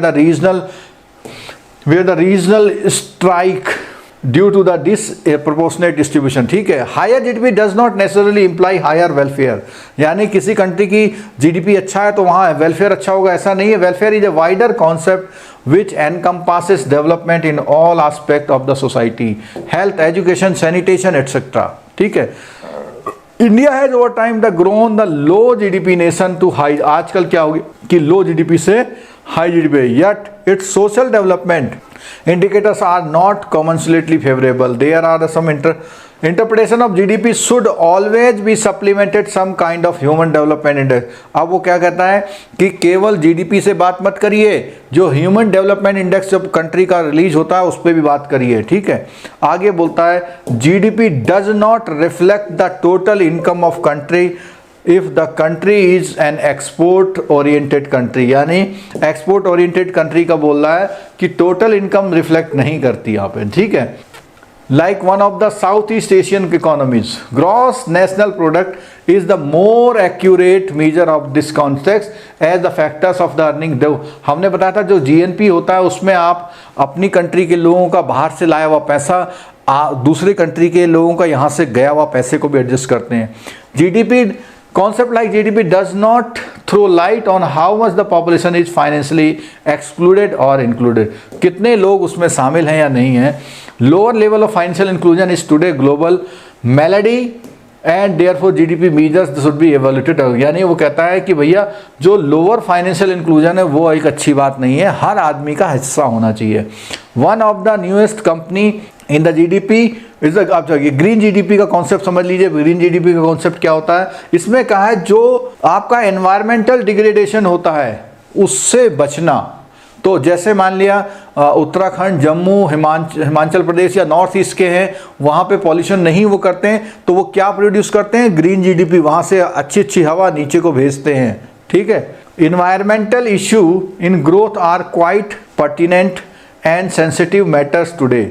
statistician all over the world are busy with developing models which can measure the green GDP. ठीक है, कुछ ऐसे model बन रहे हैं। तो ये हमने जीडीपी के यूटिलिटी की बात करी। मुश्किल से 15 से 20 मिनट में ये टॉपिक हमारा पूरा होगा और कोई लंबी क्लास अब नहीं होगी, क्योंकि ये टॉपिक हमारा अच्छी तरह हो जाएगा। तो फिर कैसे वो फिर हमें दिक्कत नहीं आने वाली। ठीक है, क्या बात करें, important variant of national product aggregate. अब नेशनल प्रोडक्ट की जब बात आ रही है तो उसके क्या क्या चीज़ें होती हैं, इसमें जितने हमने फॉर्मूले पढ़े थे वो फॉर्मूले अब यहाँ पे दोबारा से आ रहे हैं आपके कॉन्सेप्ट को और क्लियर करने। GDP product refers to the value of final goods services produced within the geographical area whereby it does not differentiate between the owner of the factors of production. On the other hand, gross national product measures the value of final goods and services produced by the national। देखो जहाँ पे national की बात आ रही है वहाँ national of the economy की बात आ रही है। ठीक है। The only restrictions is that it should be produced by the domestic factors of production. For instance, if an Indian owns a business firm in US and earn profit from that, it would be included in the GNP। ये मैंने पहले बता दिया कि हमारा कोई बंदा बाहर जाके कंपनी कमा रहा है तो वो हमारी GNP में include it would be include होगा। But as the production takes place outside the nation's border, it will not be included। GDP में नहीं होगा। तो GDP में हमने पता था केवल यहाँ की बात आई थी, GNP में यहाँ और वहाँ के एडजस्टमेंट को देख रहे थे। When we allow for the wear and tear of the factory machines, जिसको हम डेप्रिसिएशन बोल रहे थे, office equipment and it's replacement, तो जीडीपी से क्या बन जाता है, हाँ जीडीपी या जीएनपी जो हो जाते हैं वो एनडीपी और एनएनपी होते हैं। उस चार्ट को देखिए जो हमने यहाँ बताया था जिसमें डेप्रिसिएशन की बात कही थी, और डेप्रिसिएशन की बात में हमने बताया था, यहाँ बताया था डेप्रिसिएशन को करें तो जीडीपी का एनडीपी और इधर डेप्रिसिएशन करें तो जीएनपी का एनएनपी हो जाता है। ठीक है, क्लियर है बात। और अगर हम as the latter is income of the factory owner when we deduct the net direct indirect taxes और सब्सिडी की बात करते हैं तो इसको हम बोलते हैं फैक्टर कॉस्ट। क्या बोलते हैं, फैक्टर कॉस्ट। अब वही जो फॉर्मूले हमने पढ़े थे उन फैक्टर में फैक्टर कॉस्ट की पॉसिबिलिटी यहाँ दिखा रखी है कि फैक्टर कॉस्ट के क्या क्या फॉर्मूले हैं और वो आपको एग्जाम में कैसे हेल्प करने वाले हैं। फैक्टर कॉस्ट के क्या क्या फॉर्मूले हैं वो आपको एग्जाम में कैसे हेल्प करने वाले हैं, यहाँ हम इस बात को समझेंगे। ये देख लीजिए, सबसे पहले फैक्टर कॉस्ट में देखो क्या अब हमने बताया था। अब यहाँ पे एक नया चीज लिखा हुआ आ रहा है, इसको आप कंफ्यूज मत करिएगा। यहाँ लिखा है नेट इनडायरेक्ट टैक्सेस। तो नेट इनडायरेक्ट टैक्सेस की बात करेंगे। क्यों, देखिए हमने बोला था कि आप टैक्स को तो माइनस करिए और सब्सिडी को क्या कर दीजिए, प्लस कर दीजिए। आपको पता है कि सब्सिडी कहाँ से दी जाती है, आपको पता होना चाहिए। सब्सिडी जो गवर्नमेंट टैक्स से पैसा कमाती है उसी से सब्सिडी देती है, जो टैक्स से पैसा कमाती है उसी से सब्सिडी देती है। यानी इनडायरेक्ट टैक्स और सब्सिडी का अगर हम एडजस्टमेंट करते हैं तो वो हमारा बनता है net indirect tax. Net indirect tax. अब आपका टैक्स ज्यादा है, टैक्स ज्यादा है तो ये क्या इफेक्ट लाएगा, माइनस, और आपकी सब्सिडी ज्यादा है तो ये क्या इफेक्ट लाएगा, प्लस। क्यों, देखो माइनस और प्लस, ये है टैक्स, ये है सब्सिडी। तो अगर आपका टैक्स ज्यादा है तो इसका इफेक्ट क्या आएगा, माइनस में आएगा। सब्सिडी ज्यादा है तो प्लस में आएगा। क्या बोला, ये चारों नाम वो हैं और यहाँ पे क्या लिखा हुआ है, एमपी। अगर हम किसी भी मार्केट प्राइस में इसका एडजस्टमेंट करते हैं तो चारों नामों के आगे क्या लग जाएगा, एफसीपी लग जाएगा। ठीक है, वैसे मैंने समझा दिया था लेकिन दोबारा आ गया है, कोई बात नहीं। जितना हमने पढ़ लिया उसका बहुत बढ़िया रिवीजन यहाँ थ्योरी का, और कोई चीज हमारी छूटती हुई नहीं चल रही है। क्या बोलता है, नेशनल इनकम। यहाँ पे इंपॉर्टेंट बात आ गई भाई, देखो ग्रॉस डोमेस्टिक प्रोसेस, प्रोसेस नहीं है, ये गलत लिखा हुआ है, प्रोडक्ट है। ग्रॉस डोमेस्टिक प्रोडक्ट क्या बोलता है यहाँ पे, उसने पूरी बात वही बोली है, दोबारा से रिवाइज कर दिया है, वही चीज है। नेट में क्या बोला है, डेप्रिसिएशन को एडजस्ट कर लेंगे, यही मैंने बताया था। और यहाँ बोला है कि जो जीएनपी से आपका जीएनपी से जीडीपी कैसे बनता है, या जीडीपी क्या बोला, देखो जो जीडीपी है उसमें से अगर net factor of income abroad minus करते हैं तो ये फॉर्मूला बनता है। ये मैंने बहुत अच्छी तरह आपको समझा दिया है, कहीं भी कोई डाउट नहीं होना चाहिए। नेट नेशनल, ये चारों नाम देखो, जीडीपी, एनडीपी, जीएनपी, एनएनपी, मैंने जो पूरा चार्ट बताया था वही फॉर्मूले में लिखे हुए, आपको परेशान होने की बिल्कुल ज़रूरत नहीं है, ठीक है। चलिए ये भी आ गया। हाँ, अब आ गया NDP at factor cost and NDP at market price. ये देखो वही चीज़ आ गई, रिवाइज हो रहा है, बहुत बढ़िया तरह से रिवाइज कर रहे हैं हम लोग। देखो क्या करेंगे आप, जो मार्केट प्राइस है, मार्केट प्राइस में इसका माइनस इसका प्लस होना क्या बनाता है, एनडीपी फैक्टर कॉस्ट में। और अगर आप फैक्टर कॉस्ट को लेंगे तो फैक्टर कॉस्ट में टैक्स को जोड़ना और सब्सिडी, ये एक ही फॉर्मूले का एल्जेब्रिक ट्रांसपोज किया हुआ है, ठीक है। पर्सनल इनकम, यहाँ से लास्ट ईयर एग्जाम में क्वेश्चन आया था। ये जो पेज है, इस समय जो पेज आपको दिखाई दे रहा है, इस पेज को आप बिल्कुल मिस नहीं करना किसी भी कंडीशन में। लास्ट ईयर इस पेज से क्वेश्चन आया था, लास्ट ईयर इस पेज से क्वेश्चन आया था। अब मैं बता देता हूँ आपको क्या आया था। उसने क्वेश्चन में निकलवाया था पर्सनल इनकम क्या होती है। क्या निकलवाया था, पर्सनल इनकम क्या होती है। पर्सनल इनकम का फॉर्मूला देख लीजिए। पर्सनल इनकम बोलते हैं जो प्राइवेट इनकम हो रही है उसमें से आप जो प्रॉफिट बांटना है वो बांट दीजिए।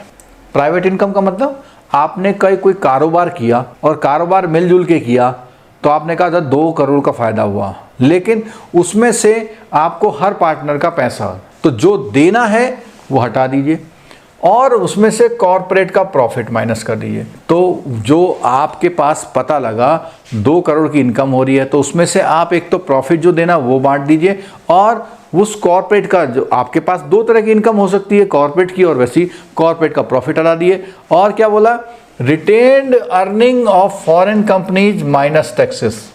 रिटेन अर्निंग फॉरेन कंपनीज का मतलब है जो फॉरेन कंपनी होती है इंडिया में कमाने के बाद सारा पैसा बाहर नहीं ले जा सकती, सारा पैसा बाहर नहीं ले जा सकती, तो उसके लिए आपको क्या करना है, उस पैसे में से कुछ पैसा उनको यहाँ रखना होता है, रिटेन अर्निंग, ठीक है। तो रिटेन अर्निंग भी यहाँ पर रखा हुआ है, तो वो जो रखा हुआ रिटेन अर्निंग वो भी आपको माइनस करना है क्योंकि वो आपका नहीं है, और टैक्स भी आपको माइनस करने जो टैक्स देने हैं। तो उस इन सब खर्चों के बाद जो बचेगा उसे बोलते हैं पर्सनल इनकम। और प्राइवेट इनकम क्या है, ये जो प्राइवेट इनकम है इसमें उसका फॉर्मूला क्या है, उसने बोला जो नेशनल इनकम है पूरी, उस नेशनल इनकम में से इनकम फ्रॉम प्रॉपर्टी माइनस कर दीजिए, या किसी एंटरप्रेन्योर की इनकम, या उसके जो एडमिनिस्ट्रेटिव एंटरप्राइज की इनकम है, उन सारी इनकम को माइनस करिए। और saving of non departmental enterprises of the government, यानी कि जो गवर्नमेंट के इंटरप्राइजेस हैं उनकी सेविंग्स को माइनस कर दीजिए। Interest on national debt, national debt यानी जो कंट्री का जो कर्जा है उस पर लगने वाले ब्याज को प्लस कर लीजिए। Net current transfer on government, current transfers on abroad, ये फॉर्मूला आपको रटना पड़ेगा। इस फॉर्मूले में से आपका प्राइवेट इनकम निकलेगा। जब आपका प्राइवेट इनकम निकल जाए तो उसको आप बोलेंगे कहाँ पर, प्राइवेट इनकम वाले फॉर्मूले में यहाँ रखेंगे, उससे आपकी पर्सनल इनकम निकलेगी। अब बात आती है पर्सनल डिस्पोजेबल इनकम। यहाँ पर एक चीज़ और आ गई है कि कोई भी जो पर्सनल इनकम बनी, ये वाली जो पर्सनल इनकम मिली, इसमें आपकी इनकम टैक्स की जो टैक्स जाएगा वो आपको कोई और टैक्स देने हैं, आपको फाइन, फीस, पेनल्टी देनी है। क्योंकि डिस्पोजल इनकम का मतलब क्या हुआ, जैसे आपकी पर्सनल इनकम की बात मैं करूं, अगर आपकी पर्सनल इनकम है 50,000, कितनी है 50,000, लेकिन ये डिस्पोजेबल इनकम नहीं है। क्यों, इस 50,000 में से आपको क्या करना है, गवर्नमेंट को कुछ टैक्स देना है, ठीक है। गवर्नमेंट को टैक्स दे दिया आपने 10,000, या फाइन दे दिए या फीस दे दी, तो आप केवल अपना जो महीने का बजट बनाते हैं वो केवल उस पैसे से बनाते हैं। जैसे आप लोग करते नहीं कि जितना खर्चा है वो निकाल दो, जो रेगुलर खर्चा वो निकाल, अब जो बचा उसे क्या करना है हमें, उस चीज़ को हम डिस्पोजेबल इनकम बोलते हैं, ठीक है। चलो और आगे देखिए, बस ये लास्ट चीज़ है इसकी, इस टॉपिक की, 1-2 मिनट में पूरी हो जाएगी। क्या आता है यहाँ पे देखो, वो कहता है रियल एनएनपी कैसे निकलती है, रियल एनएनपी कैसे निकलती है। उसने बोला जो करंट ईयर की एनएनपी है, मान लिया, देख ली, इसको सुन लीजिएगा, ये न्यूमेरिकल है एक पूरा। रियल एनएनपी, एनएनपी तो जो हमने हमारे इस फॉर्मूले में लिखी थी, जो हमारे चार्ट में लिखी थी, वो रियल नहीं थी, वो नॉमिनल एनएनपी थी। उसको रियल निकालने के लिए क्या बोला, तो करंट ईयर की पता लगा, आई कितनी आई, $400 बिलियन आई, इनटू बेस ईयर का इंडेक्स, पता लगा बेस ईयर का इंडेक्स है 1700, ठीक है, और करंट ईयर का इंडेक्स है 1800।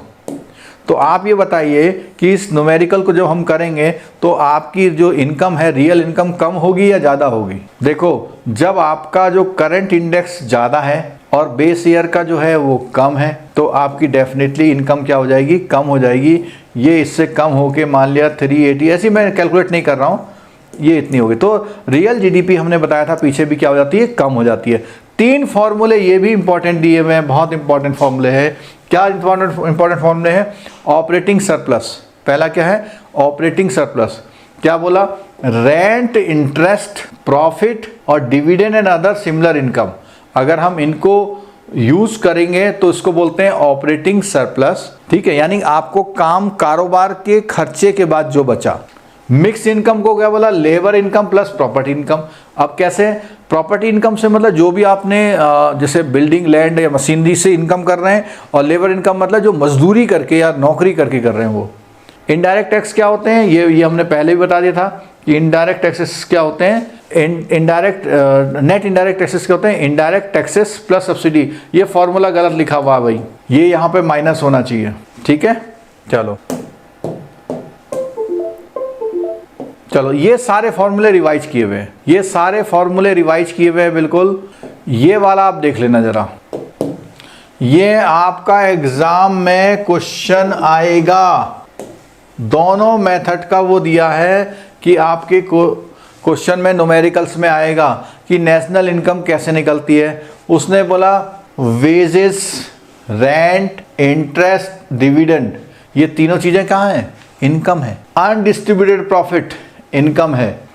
Opening stock of public enterprises, mix income from self employed, direct tax collected by government, net factor income from abroad, value of production of self consumption. अब देखो, सुन लो, यहां पे वो चीज आ गई, सेल्फ कंजप्शन की वैल्यू को हमने उस समय बताया था ना कि क्या है, कि प्रोडक्शन मेथड में, जो प्रोडक्शन मेथड था उसमें वैल्यू एडिशन लेते थे, लेकिन जब नेशनल इनकम की बात आ रही है तो नेशनल इनकम में आपके सेल्फ कंजम्पशन का प्रोडक्शन भी ऐड हो रहा है, ठीक है। और इनको समझ लीजिए कि हम कमा कैसे सकते हैं, इतनी चीज़ों से कमा सकते हैं। ये जो पहला वाला है, ये पहली वाली जो कमाई है सारी, ये सारी कमाई कौन सी है, सारी कमाई, ये सारी कमाई आपकी कितने तरह से कोई कंट्री कमाती है। इंडिविजुअल की कमाई है, बिल्डिंग की कमाई है, कैपिटल यानी पैसा की कमाई है, कारोबार की कमाई है, और पब्लिक इंटरप्राइजेस का जो ओपनिंग स्टॉक होता है वो कमाई है। क्यों, मान लिया पिछले बार आपका क्लोजिंग स्टॉक 10 करोड़ रुपए का था, तो इस बार वो इनकम है, अब 10 करोड़ में से खर्च किया, बचाया, खर्च किया, बचाया, फिर आपको क्लोजिंग स्टॉक आ जाता है, ठीक है। अगला क्या है, सेल्फ एम्प्लॉयड जो कमाते हैं वो, गवर्नमेंट जो टैक्स से कमाती हो, और बाहर से लो, सब देखो, हर तरह की इनकम को जोड़ो तो नेशनल इनकम बोला। और एक्सपेंडिचर मेथड में नेक्स्ट जो नेशनल इनकम क्या होती है कि प्राइवेट का कंजम्पशन, ये तो पहले बता दिया था, C plus I plus government. अच्छा, यहाँ पे देखो एक चीज बढ़ गई है, क्या, ये C plus I plus G तो दिखा हुआ था, अब यहाँ पे चेंजेज इन स्टॉक, ये जो यहाँ बात आई थी कहाँ पर, ये वाला, कैसे चेंजेज इन स्टॉक, कैसे भाई, आपका जो पिछले बार का स्टॉक था, मान लिया 10 करोड़ का था, इस बार 6 करोड़ रह गया, तो खर्च हो गया ना, 6 करोड़ में से 10 करोड़ में से 6 करोड़ रह गया, तो 4 करोड़ का आपका खर्च हो गया, तो वो आप चेंज इन स्टॉक इसमें जोड़ेंगे, ठीक है। और क्या है, गुड्स, और इसका तो पहले ही बता दिया था, एक्सपोर्ट माइनस इंपोर्ट, ठीक हो गया। तो ये जो है दोनों मेथड का फॉर्मूला आ गया। इस तरह से ये टॉपिक हमारा पूरा होता है।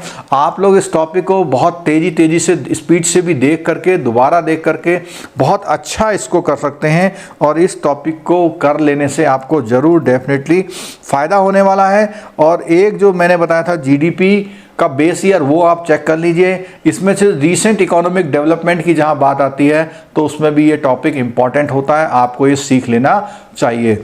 दोस्तों बहुत बहुत धन्यवाद। और बहुत सारे हमारे बच्चे जो है जेआईबी में पास हो गए हैं, लगातार उनके मैसेज आ रहे हैं। मैं बहुत खुश हूं क्योंकि कल हमने 6 घंटे की क्लास करी थी, 2 क्लासेस करी थी कुल मिला के, उसमें से बहुत सारे क्वेश्चन उसके एग्जाम्स में आए थे। आपसे उम्मीद करता हूं कि आप लोग भी इस कोर्स को जो है पूरा करिए, जेआईबी जो सीआईबी कर रहे हैं कंप्लीट करिए। और हाँ, एक खुशखबरी ये है कि हमने अपने जो सारे कोर्सेस हैं उसकी वैलिडिटी जून 2021 तक बढ़ा दी है। ये फ़ायदा उनको मिलेगा जो अब कोर्स परचेज करेंगे। बाई चांस उनका कोई पेपर रह जाता है तो वैसे तो कोशिश ये होगी कि इसी बार निकल जाए, बाई चांस उनको रहता है, उनको रिन्यूअल का प्रॉब्लम नहीं फेस करना है क्योंकि रिन्यूअल में भी हम लोग चार्जेस लेते हैं। तो इसलिए इस ऑफर का आप बेनिफिट ज़रूर उठाइएगा जिन लोगों ने कोर्स अभी तक परचेज नहीं किया हुआ है। बहुत प्राइस भी बहुत डाउन है और पूरे 6 महीने की वैलिडिटी दे रहे हैं, लेकिन ये प्राइस जो है ऑफर के हैं, इसलिए आज संडे का ये उन लोगों के लिए ऑफर है जो क्लास ले रहे हैं। क्लास के बाद ये ऑफर शाम तक ये बंद भी हो सकता है। Thank you very much, thank you very much. Class कैसी रही इसका फीडबैक जरूर दीजिएगा, क्लास कैसी रही इसका फीडबैक जरूर दीजिएगा। अगर अभी तक आपने चैनल सब्सक्राइब नहीं किया तो चैनल जरूर सब्सक्राइब कर लीजिएगा। दोस्तों, ये कंटेंट हम बहुत मेहनत से लाते हैं, हमारी टीम बहुत मेहनत से वीडियो बनाती है। आपका एक लाइक और चैनल को सब्सक्राइब करना हमारे मोटिवेशन को बढ़ाता है और हम आगे भी इस तरह से नए नए वीडियो आपके लिए लाते रहेंगे। वीडियो देखने के लिए बहुत बहुत धन्यवाद। Thank you so much.